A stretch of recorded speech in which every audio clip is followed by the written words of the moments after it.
Welcome back to Car Juice. Today I'm going to be giving you guys the squeeze on the all-new 2025 BMW M240.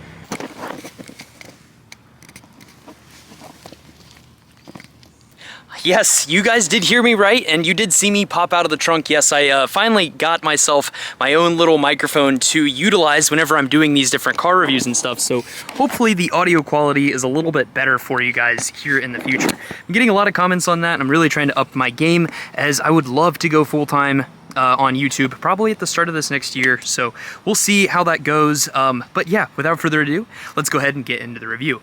So this 2025 BMW M240 is featuring some new wheels. You've got a couple of new wheel designs. These are the 19-inch run-flat tires. The new M240s still are offering run-flat tires, whereas most of our cars have shifted away from doing the run-flats. There are a couple of other little exterior changes that I want to highlight. First and foremost, which is my least favorite, which is the little M badge that they added to the bottom center of this car. I don't know why they did that. I do really like these different wheels, and it's still rocking Continental, Pirelli, Bridgestone. Those three are the main brands that they put on there. And then this one also has the extended Shadowline package, which gets you your red brake calipers.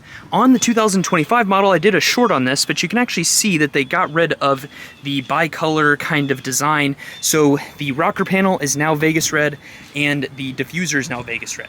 They added a couple of new interior trims as well, and exterior trims, I believe like 2 or 3 new leather styles, and then they also added in a bunch of new paints. So this is the Vegas red. They got rid of Melbourne red in order to replace it with this one. I am a very big fan of the Vegas red. It's a very dramatic and moody paint, and if this thing sounded a little bit better than a typical M240 would have, as you would expect, this one has the M Performance exhaust, and I got a little exhaust clip earlier, and this thing does some serious pops and bangs. Be sure to stick around to the midsection of the video in order to hear some of that delicious goodness. Underneath the hood, you're still rocking that same 387 horsepower B58 engine. That is the high output one. They also have a 375 version of this engine. Pull that lever twice, and then you will be able to open up the hood.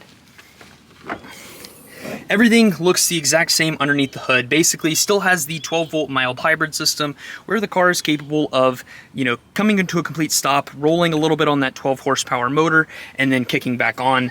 Very efficient. This thing gets insane gas mileage. I think around like 25, 27 miles per gallon combined. And then also just has some great technology. Not a lot of the tech really changed too much for the 2025 model year. More or less just a couple of minor things. Like whenever we get in here, it is just like a little bit easier to use the iDrive 8.5. You're still going to be rocking wireless CarPlay. And then they changed the design of kind of how some of these logos and widgets, it's just like runs a little bit smoother. Basically all of this here is the exact same from the old model, but the other things that are new are going to be this interior trim in here. You've got this red stitching that you add to the inside of the doors, which just looks really good. And then also this has the cool kind of bicolor interior trim with the red highlight on the edges of the seats. I wish that it came with like a red seat belt. That would be kind of cool. I saw that in a Porsche today, which got me a little bit geeked out. It was like a 996, which is my dream Porsche too. Flat bottom steering wheel for the 2025 model year, and then they also changed the vent controls. All of the new cars have that like cowl for the vents. Previously they just kind of sat on there. You can hear the M Performance exhaust a little bit on the exterior of the car. Let me go ahead and get you guys a couple of quick revs, and then we will proceed with more interior stuff.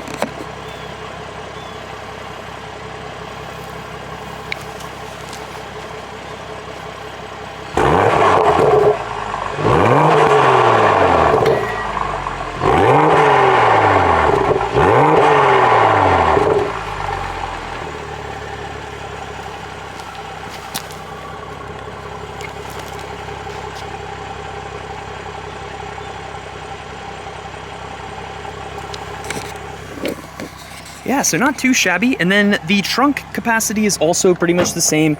They didn't really change any of the styling, and technically this car, this is like almost an LCI because this came out in 21.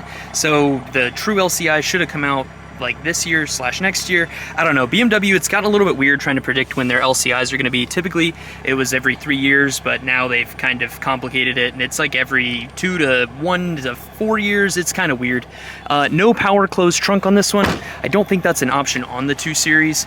And let me get a quick overview of the window sticker. They also added some new interior trims for the 25 model year. So you got the aluminum rhombicle here, or rhombusole, and then you also have the ability to do like a dark graphite. Both of these are great options. They don't create any glare or unnecessary distraction to the driver. MSRP on this car is $62,855. Got all the packages you need and none that you don't. You can also finally get adaptive cruise control with the 2 Series, which is fantastic. Definitely something that we've been needing for a long time. Otherwise, this thing has some pretty normal options. The only thing this thing didn't come equipped with is the M-Color highlight trim on the interior. Other than that, it's basically got every single option you can get on the vehicle. All right, so inside of the 2 Series, I am just in heaven, frankly. The 2 Series was already my favorite car, but basically all they did was just take whatever was already good and then just made it even better. I am very much trying to still figure out how I feel about this new steering wheel design. I think that I like it, especially in the 2 Series. It makes this already very nimble car seem that much more nimble. Sorry, let's get this headrest adjusted. And then the 2 Series just fits me really well. I am just a small dude living in a big world, and it's just tough to find a car that just really fits my frame and stuff like that. The 2 Series and the 3 Series just do it perfect. I love this car. And then this one also comes equipped with that M Performance exhaust, so it sounds really good. We're gonna start off in comfort mode, and you know, just see if you can kind of take a phone call and stuff like that. Really, like, I've taken this on the highway and there's not a lot of road noise or anything like that. The car is very, very reasonable in terms of kind of its noise. I'm really trying to take this YouTube thing serious.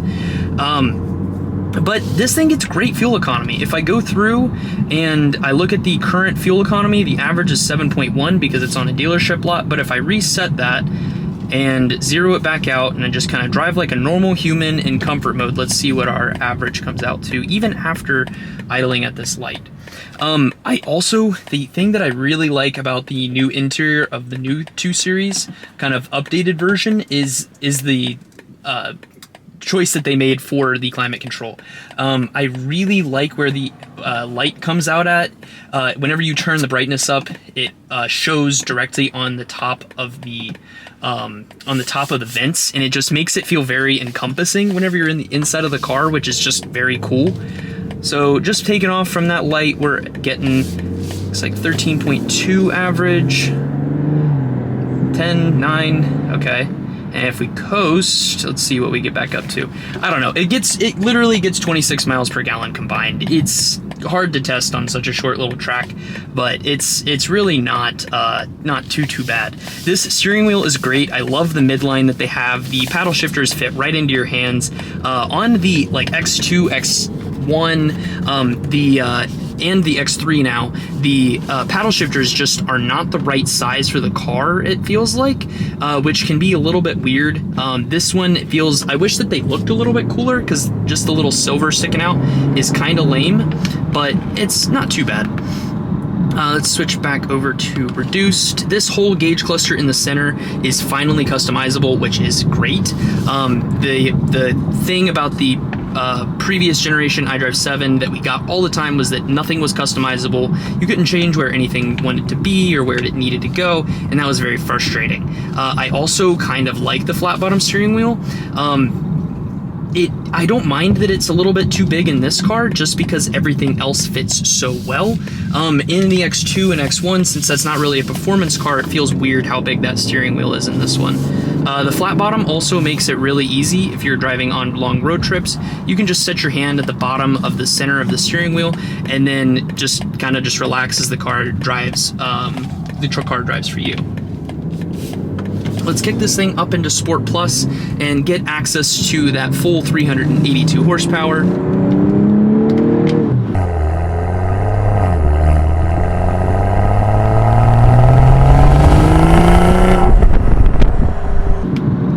The M performance exhaust sounds absolutely great. And this steering wheel is just very easy to find the center location where you should put your hands. And then you've also got that adaptive suspension, so this thing is going to lean into the corners very effortlessly. And if you put this thing into MDM mode, it is just so good to drive, like especially on a rainy day where you can get a little bit of slip and slide. Even though this is X-Drive, you can still have very dynamic handling where you're not feeling like the car is just getting kind of like trying to kill you, but it like is just fun enough to get you a little bit of pep in the corners. I do really like the new seat designs. Obviously still with the Sensitech seats, if you get those, you are not going to be able to get adjustable side bolsters. These Vernasca leather seats, in my opinion, are well worth the extra $1,500 you have to pay.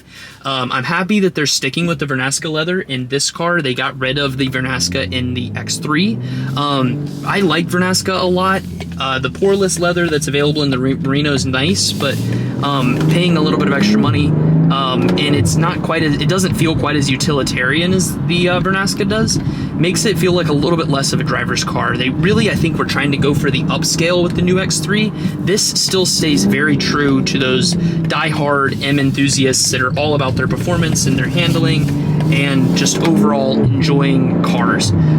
It's not too busy. It's got, you can still get the Harman Kardon audio system, which is great. Great safety systems. I mentioned earlier the adaptive cruise control is nice. And then you still got the oh crap braking, blind spot monitoring, all those kind of good things that make you feel like you're driving a modern car. You can also only have access to digital key, like regular digital key, which allows you to use like your iPhone or Android to kind of replace your key, but you still have to put it down in the wireless charging tray in order to turn the car on. So kind of an important thing to note there, you know, just in case you are considering getting something that, you know, for the sole purpose of not having to carry a key anymore, you will be a little bit inconvenienced by having to take your phone out of your pocket to do that.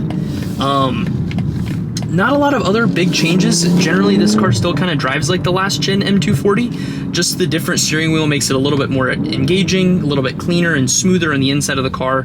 And then they polished out iDrive 8.5, so it's got a little bit less bugs and glitches and stuff like that.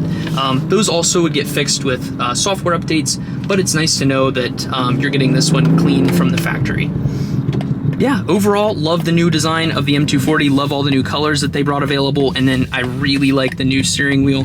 Let me know if you guys are a fan of the new rocker panels changing out to being color matched, and let me know if you would rather pick up a 2024 M240 instead of a 25, because the rebates are a little bit better, and you can probably get a discount on one if you find it like sitting around at a dealership lot.